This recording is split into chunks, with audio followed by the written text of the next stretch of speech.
Oh boy. Return to Silent Hill. Where do we begin? Return to Silent Hill is an adaptation of the second game, specifically the one in 2001.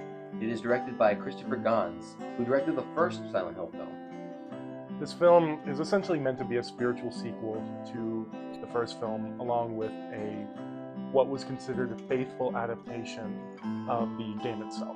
Personally, it's one of my favorites, and you could argue it's kind of a good adaptation, but this film is definitely not a good adaptation, or just not a good movie in general. Mm-hmm. It, almost on entry, essentially received lower reviews than any other Silent Hill movie. It finally beat out Revelations, which is not hard to do.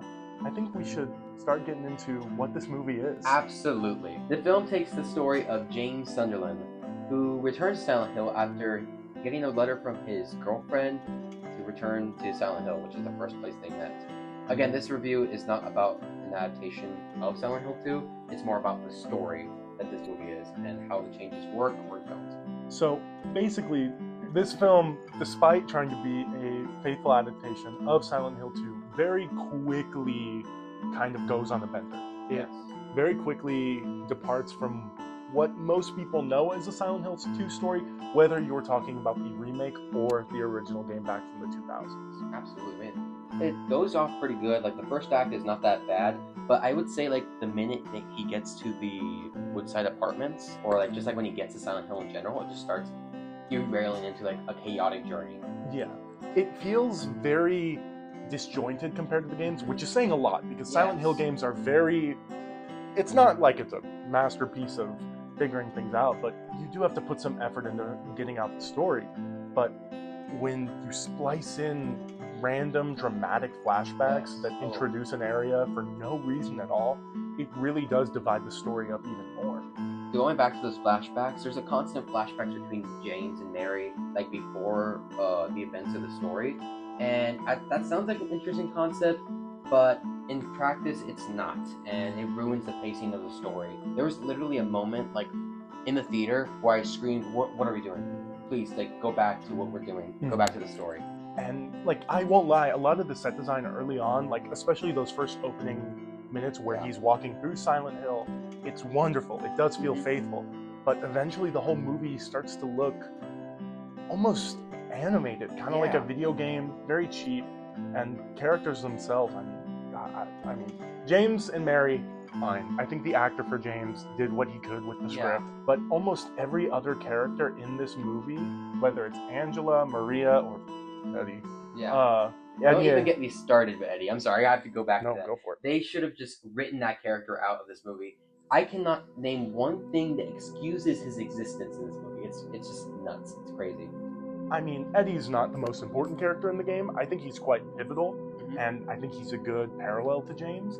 But in the movie, he's a fat chud. He's just a fat chud that, like, beats up James for some reason. And let's get into spoiler warnings. Why not? But if you want to skip to this time period, right here, wherever. Somewhere on the screen, it's right there. Skip to there, and you'll avoid the spoiler warnings. Going to spoiler warnings, we have to talk about the cult. God, why? Why did you add that to the movie?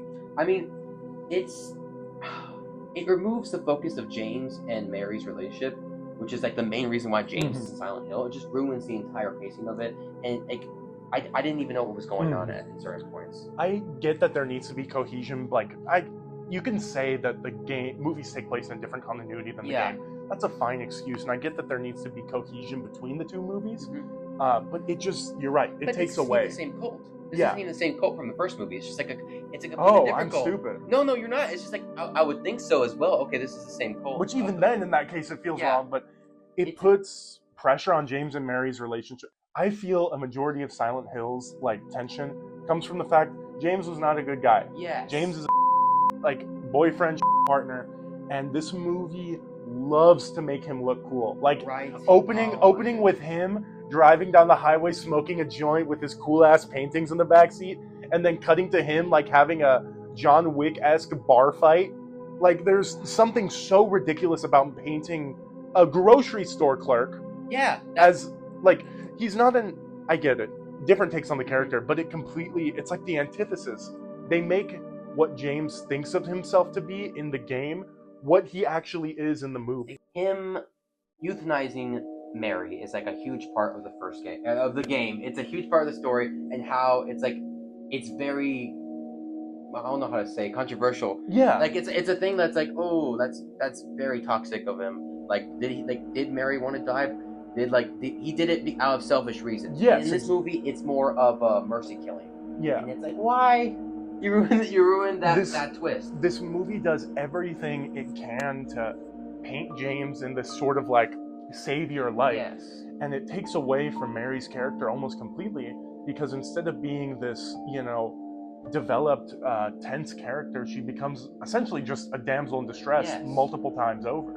And the biggest problem is, like, maybe if they did James accurately, it would still wouldn't look good because of the changes they made with Mary. Specifically Mary, Maria, Angela, and Laura. And what's her name again? It's Mary, Angela, Laura Crane. Yes. It's like, oh my god. And look, maybe I wouldn't say it wouldn't work that if you made Mary and Angela the same character. It's just, it's done horribly in this movie. Yes, it's done horribly. I just, the variants, like, when I say variants, I mean Maria and Angela. Mm-hmm. They need more time to breathe if they wanted to go that route, and they don't. And even if they did go that route, it's like a horrible mischaracterization. It ruins Angela's character, and it ruins Mary's character. It just makes her, it makes things so much more complicated than it needs.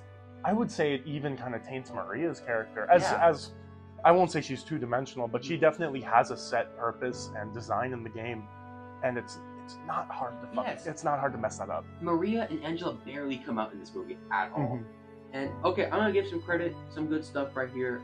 Hannah Emily Anderson, who plays all these three characters, I would say she is the best part of this movie. Even like choices that they made in the story, she plays those three characters very well, and making them different. And that's why it sucks that you barely get to see them.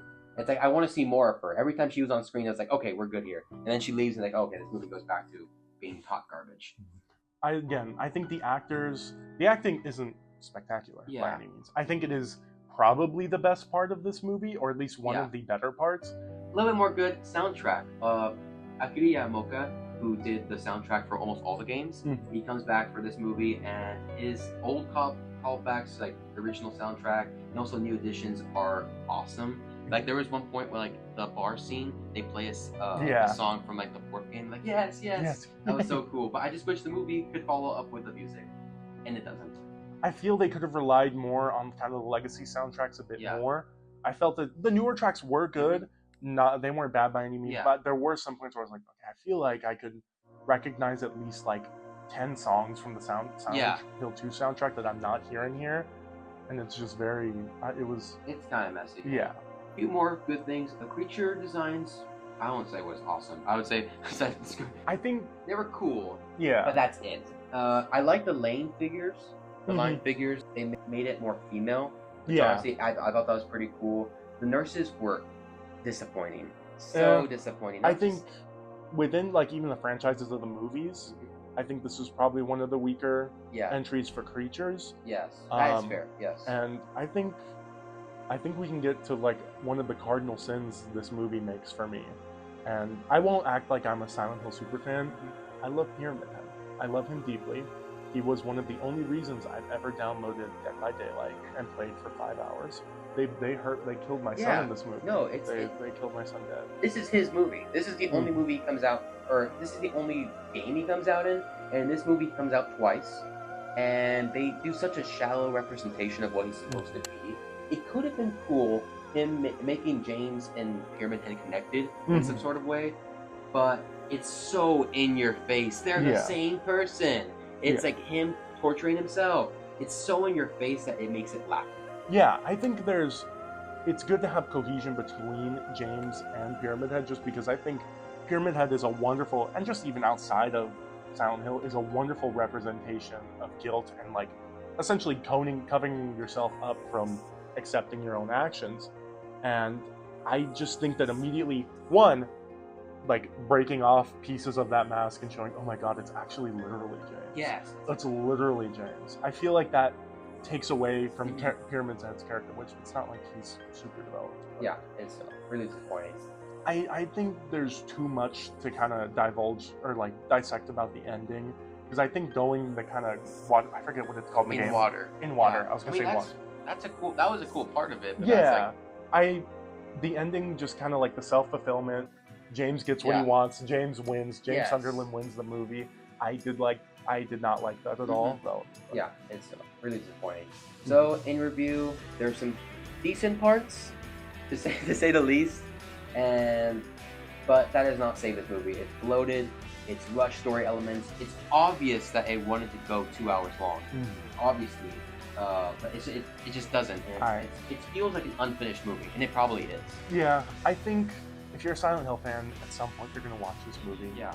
And you may love it. You may love it just because it's Silent Hill. I hope someone loves it. I hope someone loves it. I know some people do enjoy that movie, and honestly, good for them.